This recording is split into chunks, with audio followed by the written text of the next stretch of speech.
So the first way that we can connect remotely to our Raspberry Pi is via SSH or Secure Shell.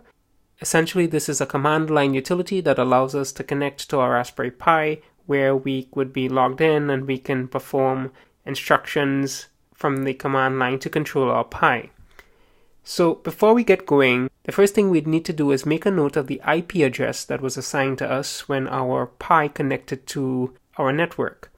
So if you hover over the Wi-Fi icon, here you'll be able to easily see what the IP address is. In my case, it's 10.0.0.106. Or alternatively, via the command line, you can type in ifconfig, and looking at the WLAN 0 here, as you can see, you will also see the IP address here, 10.0.0.106. So make a note of that IP address because it's important. We're going to need that when we connect via SSH. Something else that we need to ensure is that connecting via SSH is enabled on your Raspberry Pi. And if you followed along in the configuration settings and when we looked at the various options, here you'll be able to see on our interfaces SSH was enabled. So this needs to be enabled for us to connect via SSH, and also we can see via VNC, which we will address a little bit later. These two need to be enabled before we can connect remotely. So once we've taken care of those housekeeping rules, let's go ahead and first look on a Mac or a Linux machine how we can SSH via a terminal. So on a Mac, I'm going to just fire up here a terminal, and you want to ensure, of course, that the PC or laptop you're connecting to your Raspberry Pi with is on the same network. So if they're not on the same network, they can't talk to each other. So make sure that whatever device you're trying to remotely access your Pi with is on the same network for the SSH demonstration. So the command we're going to type in is SSH, and we put in the Pi user, and then we enter the IP address that we made a note of. So in my case, it was 10.0.0.106, and tap enter. It would give you a prompt to validate that you're connecting and what the key fingerprint is. So just type in yes, and then you have to type in your password. So this would be the password that you initially reset when we did our configuration settings. If you didn't reset it, it would be Raspberry, but go ahead and enter your password here. And now we are actually connected to our Raspberry Pi.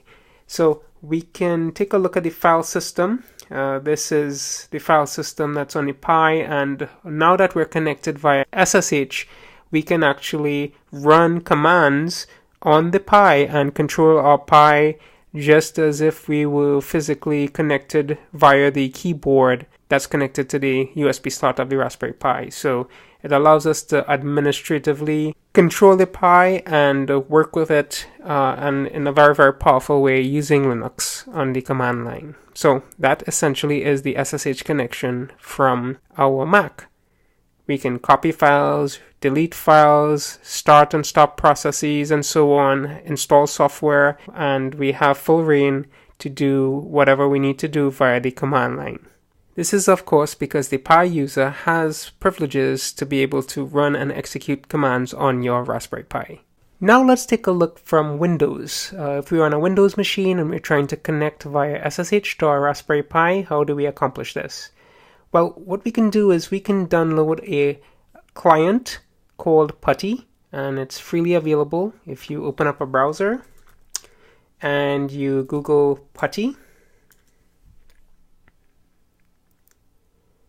okay, the first link here from putty.org, you can download this PuTTY SSH client, and it is very easy and straightforward to set up. So I'm going to click on here, and I'm going to click on the installer file. I'm running a 64-bit version of Windows. If you're running a 32-bit, you can click on the 32-bit correspondingly. So once this is downloaded, we can double-click the installer file, and we'll be able to install PuTTY.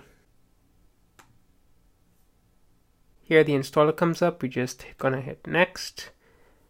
You can leave that path as default.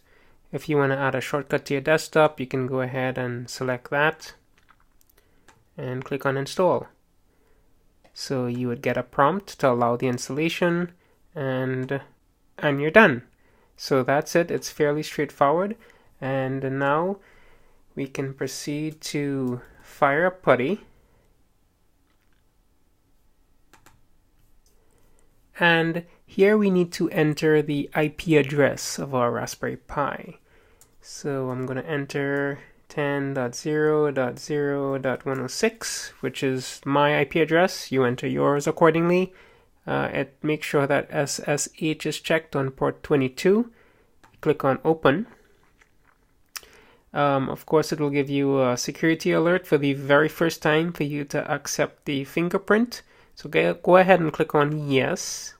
Log in as you want to put in Pi as your user. And of course, your password is going to be the password that you would have set. So I'm going to type that in here.